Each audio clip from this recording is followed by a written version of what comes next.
Ladies and gentlemen, welcome to a very special edition of Jackie Polo's Polo Lounge. The following interviews you're about to see were undertaken during our research into the storybook career of Lionheart. We found it fitting to interview the promoters themselves that gave this man the opportunities in our wrestling business today. Please enjoy. Ross, you know Lionheart better than anyone, so tell me your thoughts. Cheers for the invitation to be on the show, Jackie. Seeing as I'm one of the biggest things in Scottish wrestling player, you think I'd finally go on the show? Cheers for the invite, mate, anyway. To answer your question about Lionheart. Lionheart, one of the greatest talents in Scottish wrestling. Gives his best in the ring, out the ring, gives his best kisses up to the fans, and sometimes he'll even give the promoters a kiss in the backside too, mate. Player, cheers. So, Peter, you've known Lionheart since the very beginning. Tell me what your experiences of him. Jackie, there's no one more proud of your progress than the conscience of Scottish wrestling.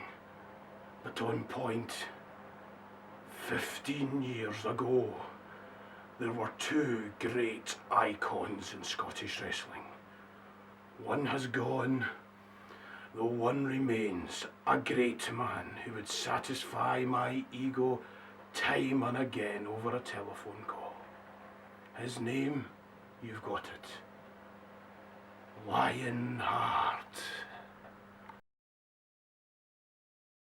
Damien, you're a current promoter in Scottish wrestling.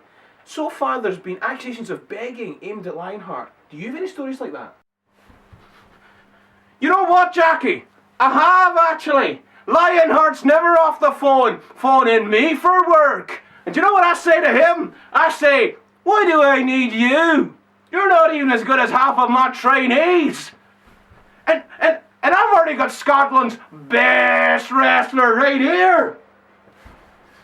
So I'm telling you now, stop phoning me for work. Beautiful. John, thanks for the champagne at Christmas. I hope you got here okay. Can you retell the tale of when we first met? Thanks, Jackie.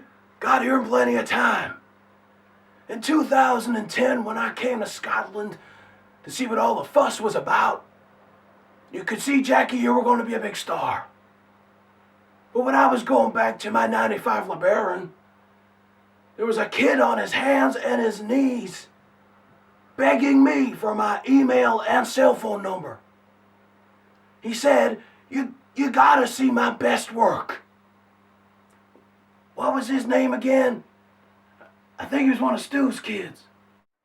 Thanks for coming, Dole J. Jackie, thanks for having me on the show. Congratulations on all your success. When I passed the torch to you, I thought, he'll carry that mighty fine.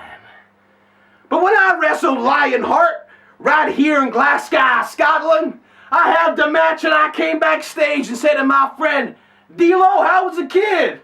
He said, no good, Double J. And ever since then, I gotta get out of the business. Because he's been on Twitter and on Facebook. He's been phoning my wife and kids, begging for another shot. Well, he can kiss my ass if he thinks he's gonna get another shot in TNA.